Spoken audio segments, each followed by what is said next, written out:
Welcome to the MPP Hoot, where we give you a recap of last week's news on everything education. Since Brexit, universities in the United Kingdom have seen nearly a 50% surge in the number of U.S. students applying for courses. At the same time, the United Kingdom has reported a 40% drop in European students coming to the United Kingdom between 2020 and 2021. In a report, the Universities and Colleges Admissions Service stated that this rise is the largest proportional increase in applicants from any major nation. According to a student, studying at a similarly ranked university in the U.S. would cost significantly more. A firm that facilitates U.S. students in getting visas has said that this rise could reduce losses to the universities from Brexit. John B. King Jr., who is Education Secretary under President Barack Obama, is calling on President Biden to cancel student debt along with other leading government officials. King wrote in Business Insider on Wednesday that the country's outstanding student loan balance is a great crisis.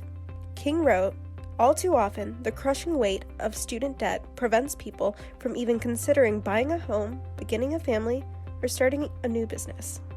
Wayne Johnson, a senior student loan official under former President Trump, resigned in 2019, reporting that the lending system was fundamentally broken.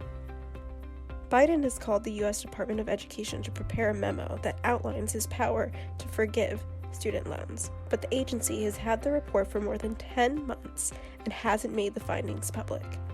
In January, 80 House and Senate members wrote a letter to Biden that called on Biden's administration to share the report and cancel $50,000 in student debt for all. Within Biden's inner circle, there have been reports of disagreement on the topic.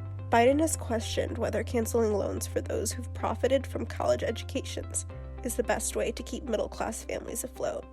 However, a White House spokesperson reported that Biden continues to look into what debt relief actions they can take on the administrative end. In Portland, Oregon, thousands of students are transferring out of Portland public schools.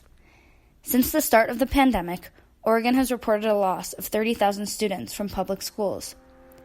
In addition to Oregon, consequences of COVID-19 resulted in schools shutting down all across the nation in March of 2020. Tim Faherty, who has 3 kids that were in public schools in Portland in 2020, said, "They certainly weren't learning during that 2020 period, which was hard, and I acknowledge that for everybody. I felt like public schools stayed closed for longer, and when they opened, to me they were doing half days of schools, I think 4 days a week." Faherty said it was difficult for his kids to stay engaged through school as they experienced COVID learning losses. Similarly, Sandra Arnerick, who has 2 kids, has faced similar challenges. Arnerick said, "After a year and a half of the pandemic and online learning, our kids were dropping on everything. Math, reading, writing, the engagement at school was really low. We felt kids didn't find motivation in learning anymore." Both of these parents pulled their kids out of Portland schools and placed them in Catholic schools, along with several other parents doing the same. In fact, some Catholic school administrators reported enrollment increasing by almost 20% in the past 2 years. And district leaders of Portland public schools anticipate an even greater loss in the fall. Jonathan Garcia, the chief of staff at Portland Public Schools, said, "Compared to pre-pandemic, we're down about 21% at the elementary school.